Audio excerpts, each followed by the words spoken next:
Salut les amis, est-ce que ça bouge? En France, comme en Espagne, le mercato d'hiver s'est achevé hier soir aux environs de 23 h.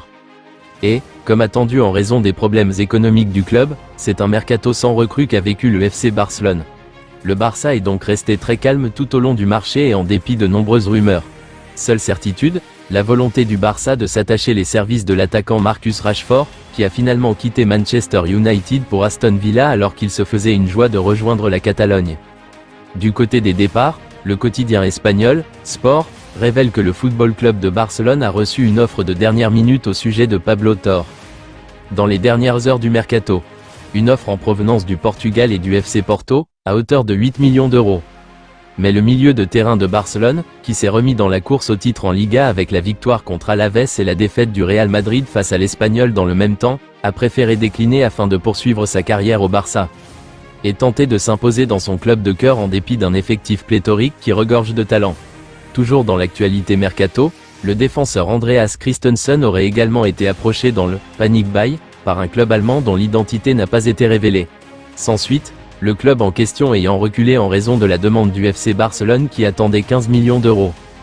Prochain rendez-vous pour les hommes d'Hansi Flick, jeudi sur le terrain de Valence, en quart de finale de la Coupe du Roi, et dimanche face au FC Séville, toujours en déplacement. Le FC Barcelone compte à l'heure actuelle 4 points de retard sur le Real Madrid. Dani Olmo est de retour à l'entraînement avec le groupe après une période d'absence en raison d'une blessure, a rapporté Victor Navarro de Copé. Olmo n'a pas complété l'entraînement avec l'équipe car il est progressivement réintégré. Le milieu de terrain devrait être prêt pour le match de Barcelone contre Valence en quart de finale de la Copa del Rey. Pendant ce temps, Gavi n'est pas en état de s'entraîner avec l'équipe après sa commotion cérébrale lors du match contre Alaves. Le milieu de terrain s'est entraîné en salle de sport.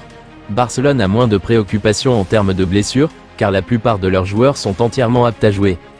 Ansu Fati a refusé 2 offres tardives pour quitter Barcelone lors du dernier jour du mercato, révèle Diario Sport.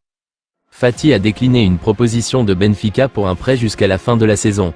Le club saoudien Al-Shabab a tenté de le recruter pour 10 millions d'euros plus 5 millions d'euros de bonus, mais l'Espagnol a également refusé cette offre. Fati n'a joué que 6% des minutes disponibles avec le Barça cette saison, totalisant seulement 8 apparitions. Il n'a plus été décisif depuis 2023. De plus, Fati est le 3e joueur le mieux payé du club, derrière Frenkie de Jong et Robert Lewandowski. Le défenseur du FC Barcelone Ronald Araujo a rompu le silence sur son récent renouvellement de contrat, exprimant sa joie et son engagement envers le club.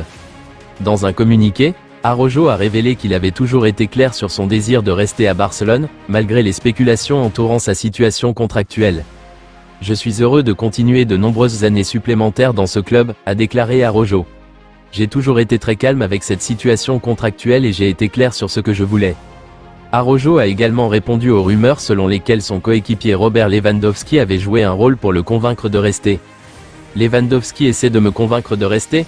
J'ai toujours été clair, mais à la fin, nous négocions un contrat et nous ne savions pas comment cela se passerait. Maintenant, je me sens valorisé, ce qui est la chose la plus importante. » La déclaration d'Araujo intervient après qu'il a signé une prolongation de contrat avec Barcelone le mois dernier, engageant son avenir avec le club jusqu'en 2031. Le défenseur du Barça Ronald Araujo a approuvé la tactique employée par l'entraîneur Hansi Flick, tout en reconnaissant que le système peut être un peu risqué. Araujo, qui s'est adapté à l'approche de Flick, estime que les avantages l'emportent sur les risques. Le système de l'entraîneur du Barça Hansi Flick est un peu risqué, mais il nous donne des résultats positifs, a-t-il déclaré. L'international uruguayen a également exprimé son aisance croissante avec la tactique de Flick. « Je me sens mieux, je suis encore en train de m'y adapter. » Alors qu'Araujo continue de s'habituer au nouveau système, les fans du Barça espèrent que les résultats positifs de l'équipe continueront.